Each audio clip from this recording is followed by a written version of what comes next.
Global Kumi Organization GKO ကလေရခိုင်အကြမ်းဖက်လက်နက်ကိုင် AA လောက်ရဲများသည်လူသားမျိုးနွယ်အပေါ်ရာဇဝဲမှုနဲ့လူမျိုးတို့ထပ်ပြမှုအချိန်မီလာခြင်းဖြစ်ကြောင်းပြင်းပြင်းထန်ထန်ခံကွက်ချုပ်ချထားပါတယ်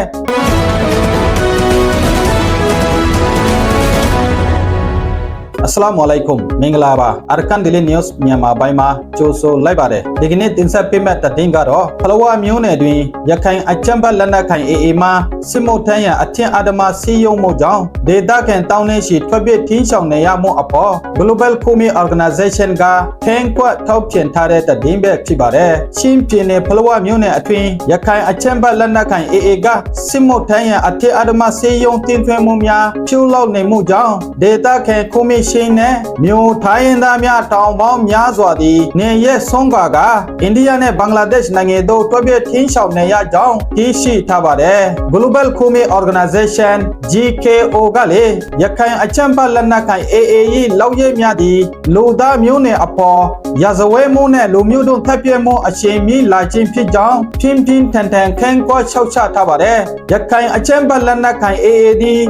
2019ခုနှစ်မှစတင်၍ဖလောဝါမျိုးနယ်အတွင်းထိုက်ပွဲများပေါ်ဆောင်လာပြီးနောက်ပိုင်းလက်နက်ကိုင်အဖွဲ့များ၏နိုင်တဆင်းနေမှုနဲ့ပြည်နိုင်မှုများကြောင့်ဌာနေကူမီလိုမျိုးထောင်ပေါများစွာသည်နေရက်ဆုံးခွာခဲ့ကြရပါတယ်2024ခုနှစ်ဇန်နဝါရီလတွင်ရခိုင်အချမ်းဘလက်နက်ကိုင် ULAAA ကမြန်မာစစ်ကောင်စီ၏စခန်းများအလုံးကိုတင်ပိုက်ပြီးနောက်ပိုင်းတွင်ဒေသခံချင်းပြည်သူများအားစစ်မှုထမ်းရန်အထင်အာဓမစီယုံမှုများပြုလုပ်လာခဲ့ရာဒေသခံချင်းလူမျိုးများတောင်းနှင်းရှိတမ်းမှန်ထွက်ပြေးခဲ့ကြရကြောင်းသိရှိထားပါတယ်2025ခုနှစ်နိုဝင်ဘာလကုန်ပိုင်းမှာစတင်၍ဖလောဝါမြို့နယ်ရှိလောင်ကဒူ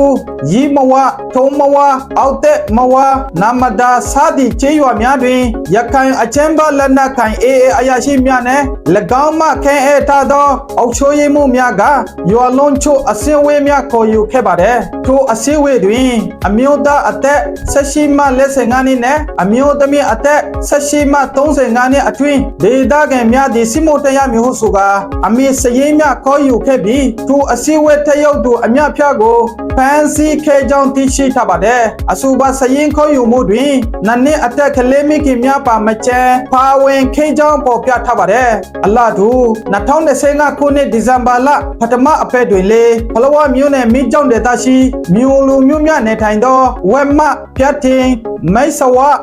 ဝတိမိတ်ဆဝနိမိတ်ဆဝတုံးငမင်းတောင်စာဝါနဲ့ပြိုင်းတောင်ချီရွာများမှစစ်မှုထမ်းရန်အကျုံးဝင်သူများ၏စရင်ကိုရခိုင်အချမ်းဘလက်နက်ကိုင် AA ကခေါ်ယူခဲ့ကြောင်းသိရှိထားပါတယ်ရခိုင်အချမ်းဘလက်နက်ကိုင် AA ၏စစ်မှုထမ်းရန်အထင်အာဓမဖန်ဆီးမှုကြောင့်စစ်မှုထမ်းရန်အကျုံးဝင်သူဒေသခံအများအပြားအကျိုးဆိုရင်မိသားစုလိုက်မိမိတို့ချီရွာများတွင်မနေရတော့ပဲအိန္ဒိယနိုင်ငံဘင်္ဂလားဒေ့ရှ်နိုင်ငံနဲ့မြန်မာပြည်တွင်းရှိလွတ်မြောက်ရာဒေသများသို့ထွက်ပြေးထင်းချောင်နေကြရပါတယ်သူတို့ထွက်ပြေးထင်းချောင်နေသူများကိုလည်းစိတ်ဆရဲဂိမ်းများ၌ဖန်ဆီးရမှုများလည်းရှိကြောင်းသိရှိထားပါတယ်သူတို့စတင်ဖန်ဆီးချိန်မှဒီဇင်ဘာလဒုတိယအပတ်အတွင်းအင်ဂျီတရနီးပါးနဲ့ရဲ့ဆုံးကထွက်ပြေးခဲ့ကြပြီးအများဆုံးမှာအိန္ဒိယနိုင်ငံမီဇိုရမ်ပြည်နယ်လောင်ထလိုင်ခရိုင်တွင်ခိုလိုနေကြသည်ဟုတည်င်းရင်းမြစ်များကပေါ်ပြထားတာကိုတွေ့ရှိထားပါတယ် Global Kumi Organization GKO က